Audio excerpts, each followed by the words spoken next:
Hi, I'm John Sullivan with 401k Specialist from the floor of the Fi360 Conference here in Nashville, and I'm joined by the one and only Jason Roberts with Pension Resources Institute. And you're speaking tomorrow on a topic that has a lot of people pretty interested here, and that's, they're clapping back a little bit on some of the verdicts, and the defense is actually coming out on top. Why is that, and what are some of the lessons that are learned? Sure. So I'm going to be talking about the successful defense verdicts, and specifically the NYU case where we have opinions that are issued in favor of the defense as opposed to settlements or successful plaintiff's verdicts. Sure. And one of the common themes there, which I don't think can be overstated, is the judge went out of her way to talk about value and to talk about how irrelevant fees are in a vacuum.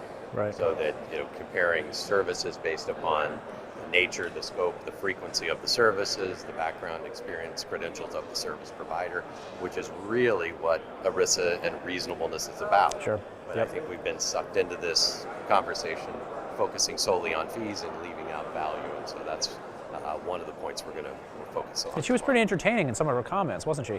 Yeah, so colorful judge, and one of the things that she was really cracking down, a couple of committee members during depositions and through testimony had said things like, well, it's not my job, or I'm not an investment expert, Sure. and so forth.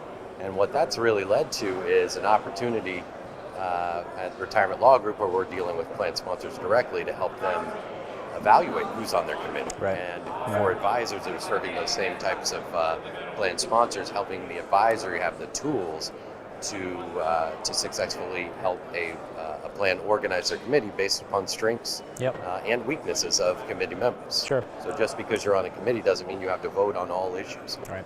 So, kind of helping keep people in their lanes, and also making the committee better prepared to make better decisions. That's a lot to bite off, and you're going to cover all that in an hour tomorrow, huh? Oh, and more. Yeah, there you go. We wouldn't expect any less. Wonderful. Jason Roberts, always a pleasure. Thank you. Once again, I'm John Sullivan with 401k Specialist.